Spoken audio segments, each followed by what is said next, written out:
and welcome to Queer Abbey, a weekly chat show that is performed, recorded, and produced by yours truly.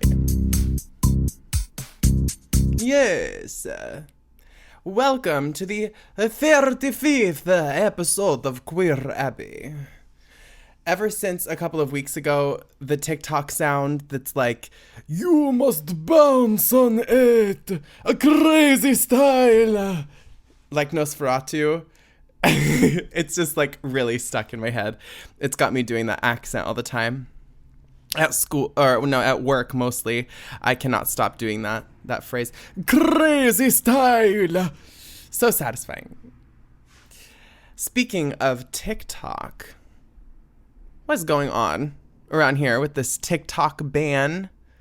They banned it for like 12 hours or something, which I felt all conspiratorial for thinking that it was like a political theater, you know, them banning TikTok in order to make Trump look more accommodating or like to appeal to Gen Z kids, basically being like, we're going to ban this because it's a national security threat, but actually, because I know you love it so much, you can keep it. Okay. Like, that's really what's going on this huge national political scale, which is so stupid.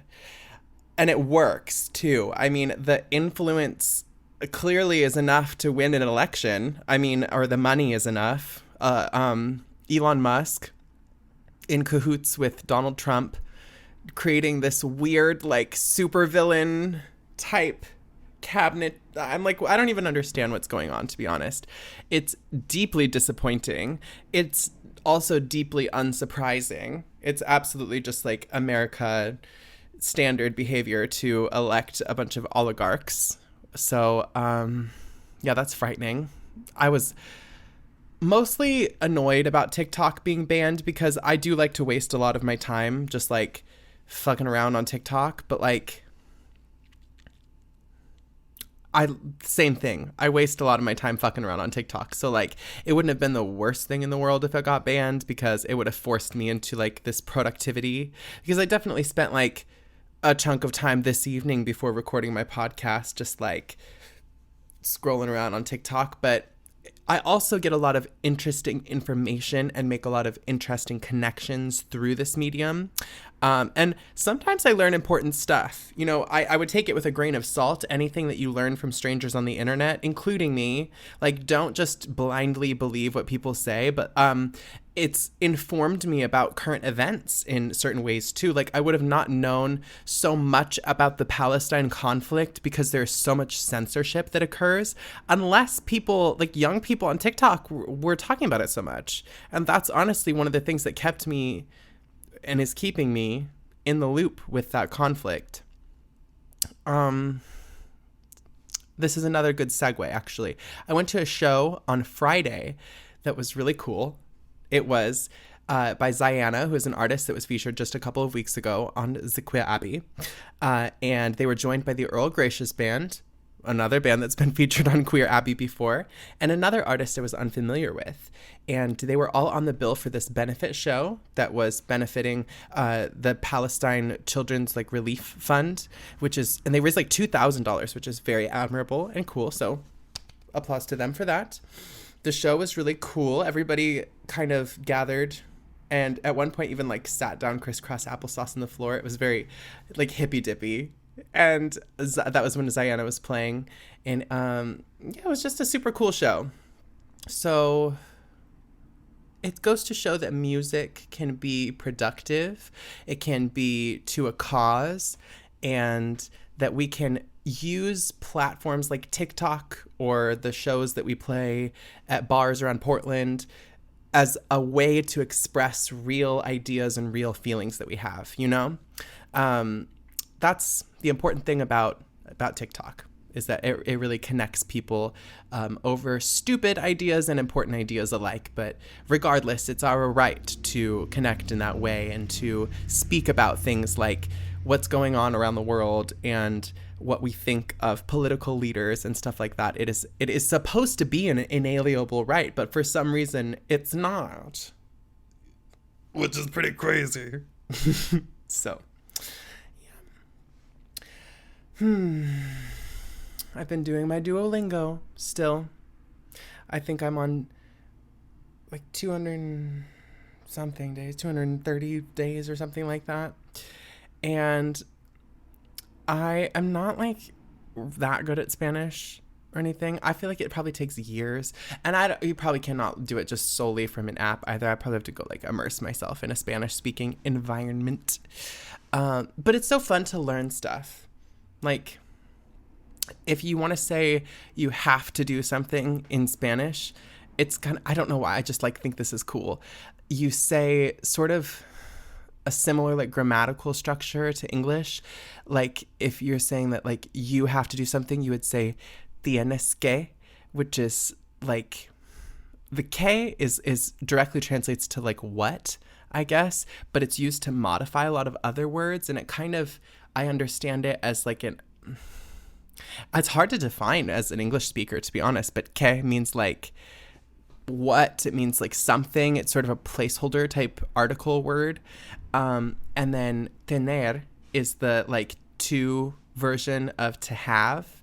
So you're literally saying like, or like modifying the verb like to have to like you have to do something. I don't know if that's completely nonsensical. I'm sorry if like that doesn't make any sense to somebody who doesn't speak Spanish at all, but like, yeah, it's cool. If I'm saying I have to do something, it's tengo, okay, which is like the conjugation for I have, tengo.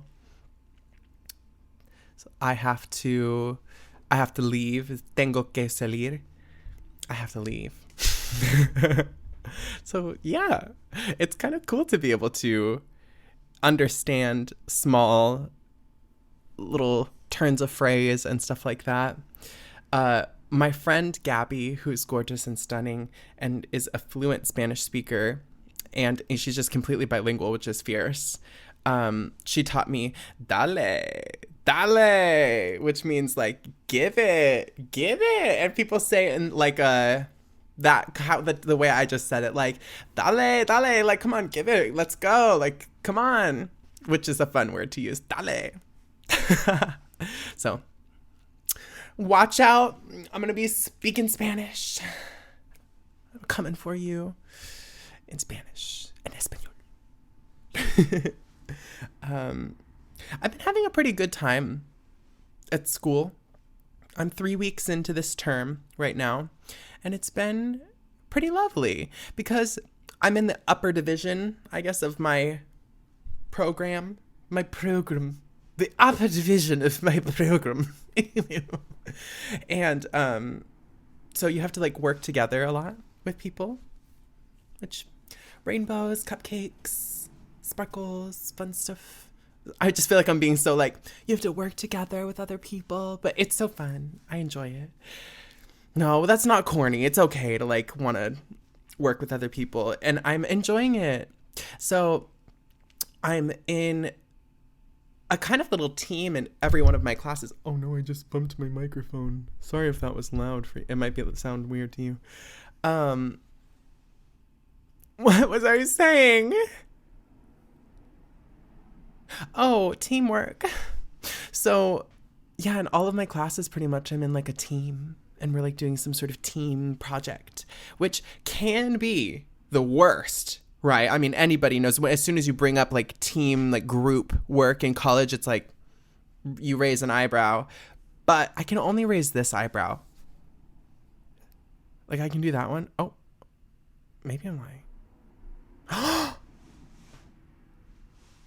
Wait, I think because I have to like close this eye to do it. Can I?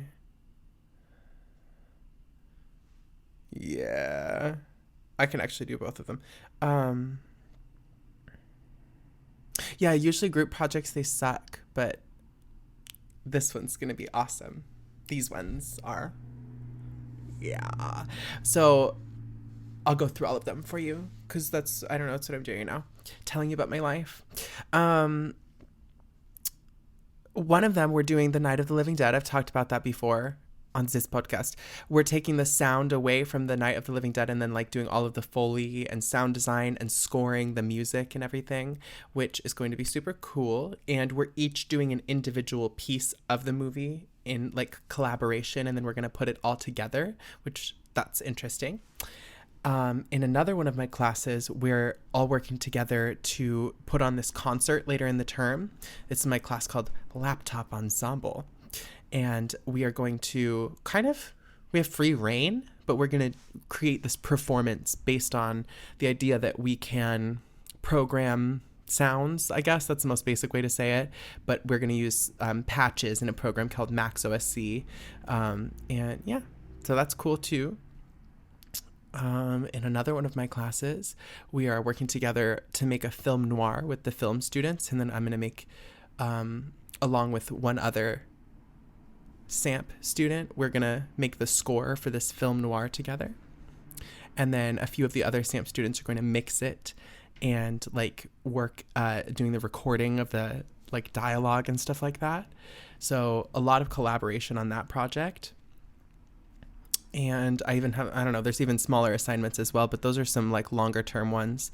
I have to compose like a few different songs for school, which is really engaging for me to have to like write music. And it's really fun to have prompts for that. Like, oh, write it for this film noir or for this animation or blank, blank, blankety blank. I just love it. It makes my brain go, ooh, brr. And because I actually have time and like bandwidth to put, effort into these things, it's fantastic. It can be so disappointing and disparaging when you want to like do a good job, but you literally don't have time, or like you have to go to work or whatever. Like, so my heart is with people that are going through this term and are trying to compose all of this music, like after they get home from work and everything, because me too, kind of, but at least I have my one day off a week now to get stuff done. So that's cool. Okay. I've ranted enough about what's gone on in my week. TikTok getting banned, doing Duolingo, the Palestine conflict that is somehow ongoing and destroying the Middle East, which I think that they're reaching a resolution, hopefully, as well. Damn it. Our country is so fucked up. Okay, anyway, yeah, moving on.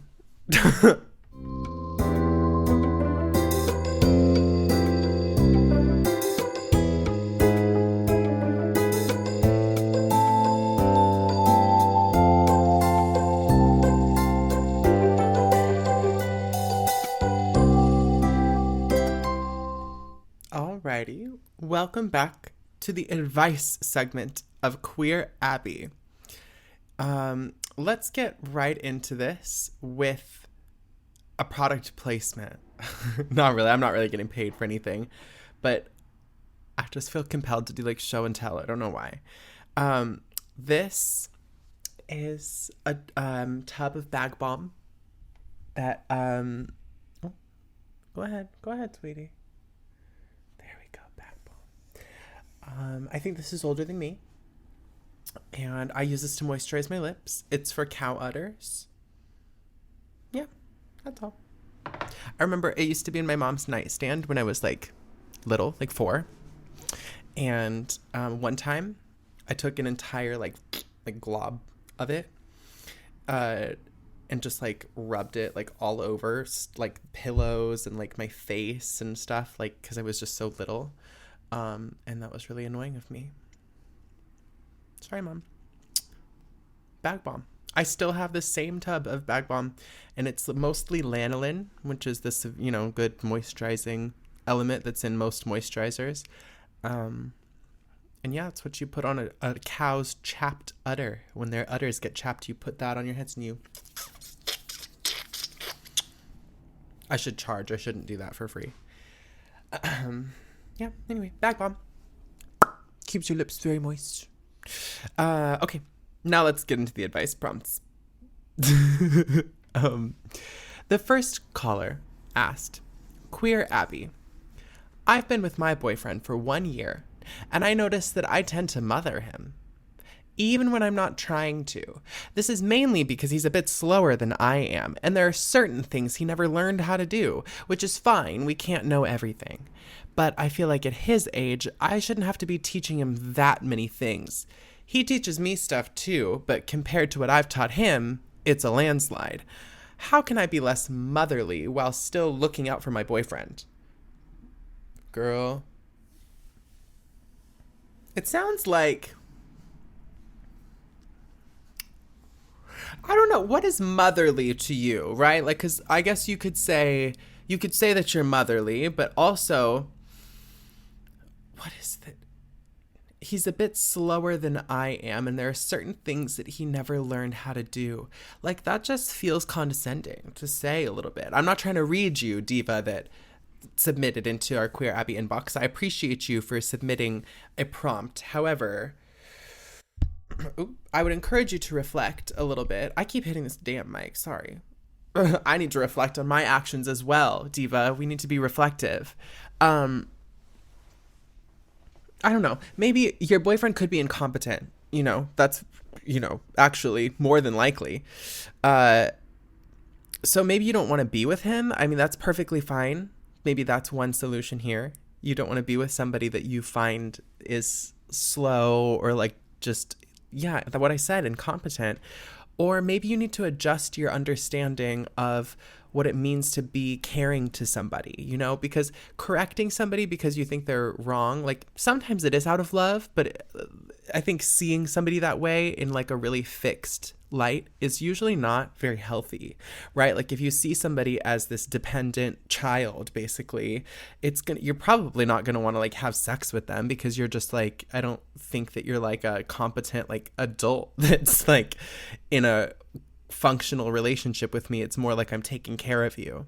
I think that's the killer of a lot of different relationships. So maybe it's time, girly pop.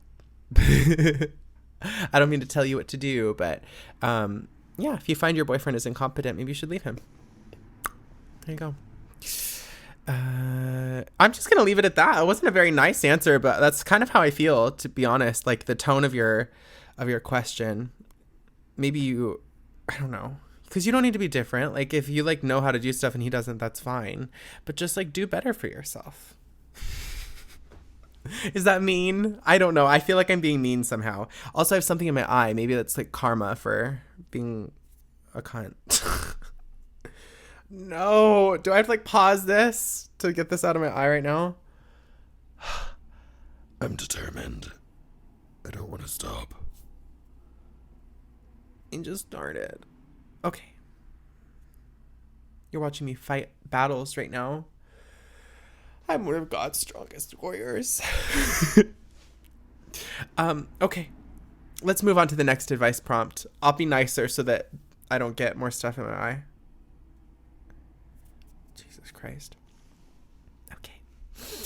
The next caller asked, Queer Abbey, what is the best, in parentheses, indirect, way to ask if she is down to use sex toys? I would like to introduce sex toys into our sex life, but I don't know the best way to ask her about it. I just don't know how she feels about the topic of sex toys in general. She has mentioned a few times that a friend of hers uses a vibrator with her partner. I would also like to try this with her. But I don't want to ask her directly. Any ideas? Well,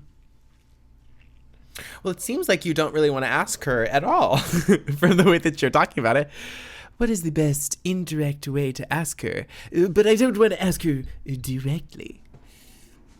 I think that you could write her a note.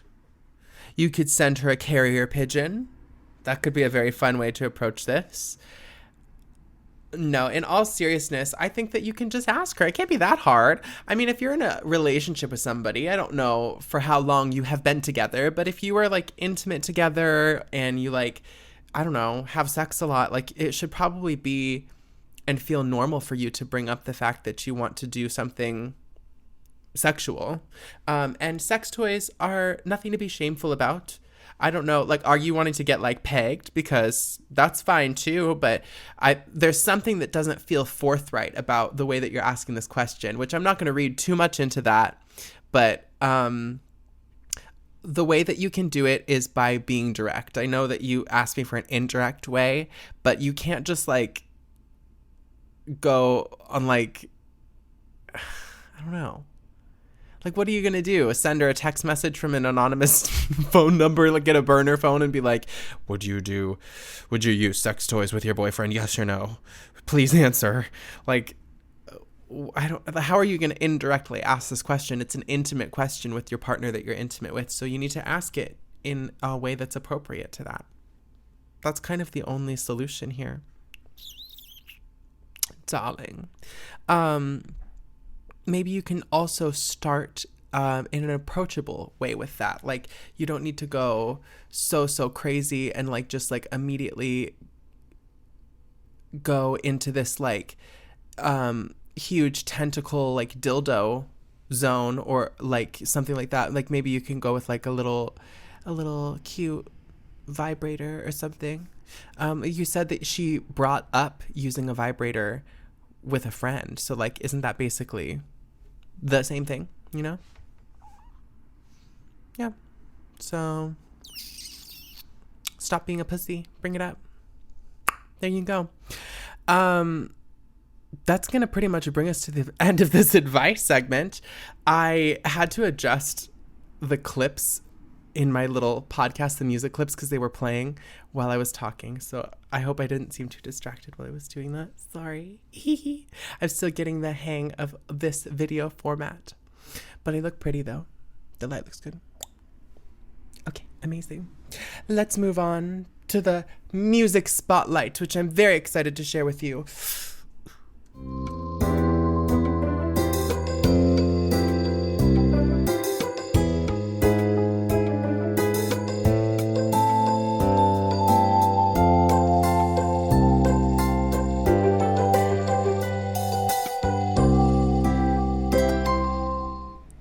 Alrighty, welcome back to the third and final segment of Queer Abbey, the music spotlight. Queer Abbey is the show where I'm just doing my best, you know, constantly being distracted by things like music playing out of my headphones, and sharing hot tips with you, like using cow udder moisturizer. Amazing. This week, I'm so very excited to share with you a song by one of my cohorts at school who is so sweet that I think is very nice. Orion, or DJJorts, aka DJJorts is a contemporary hip-hop pop performer. They make cool, fun music that's sort of thematic. It's all themed around jorts, hence the name DJJorts. They were featured in a previous episode.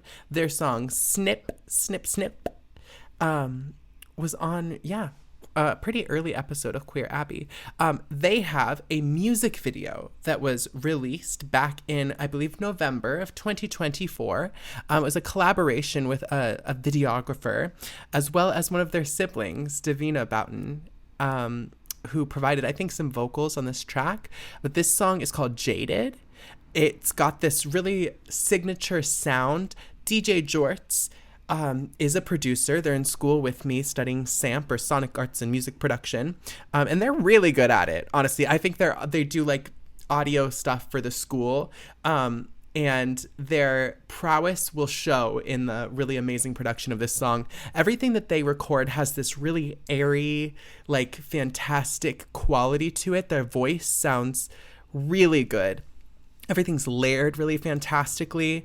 And I just think that they make really fun choices and write really fun lyrics. So also enjoy the really cool music video. I'm like, it's really cool. It's really cool. But you'll see why I'm all excited about it. This is going to be Jaded by DJJorts.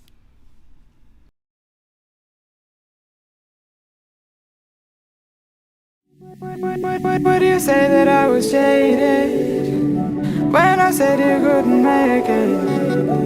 Little did you know I had to fake it, because I knew you couldn't take it. Everything became so faded, but then I started to wake up, wake up, wake up, wake up.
said you couldn't make it.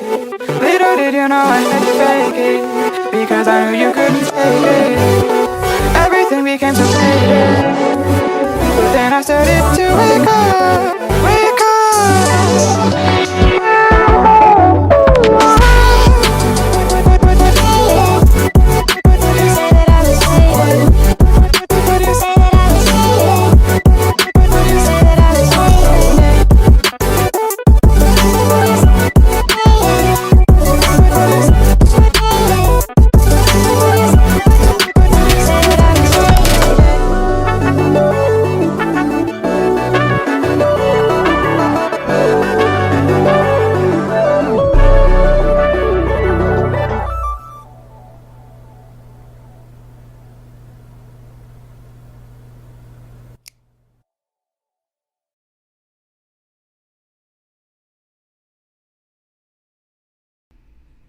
All right, y'all. Wasn't that just so much fun? DJJorts. I love that they have all of these sort of like little miniature visuals of the little like pairs of jeans and the jorts and the snipping and the scissors and all of this just such campy material that they commit their art to. It's really funny. I like it. So good job, Orion, DJJorts. Keep it up. I look forward to hearing more music from you. As always, I will link this song on YouTube, the music video, in the description of this episode. I would encourage you to go check out the rest of their work. They have a lot more music than the 2 songs that I featured on Queer Abbey. You can also go listen to the playlist that I created of all of the artists that have been featured on Queer Abbey, or all of the artists that have music that it's on streaming platforms at least. And give artists like DJJorts and others some love. Yeah, if you want to be featured on Queer Abbey, you can reach out to us. If you want advice, you can use the anonymous submission link that's down in the description below. You just click that and fill it out. Ask me whatever silly questions you've got. If you want to have your music featured, you can send me an email to queerabbey@gmail.com. That's QUEERABBEY@gmail.com. Our phone number is 503-567-2053. Mama almost forgot the phone number. I'm a little tired. That's it. So yeah, pretty much you can reach out to us like that if you want to. Isn't that lit? Thank you so much for tuning in. I appreciate you, and I hope you have a good rest of your week. Don't do drugs. Bye.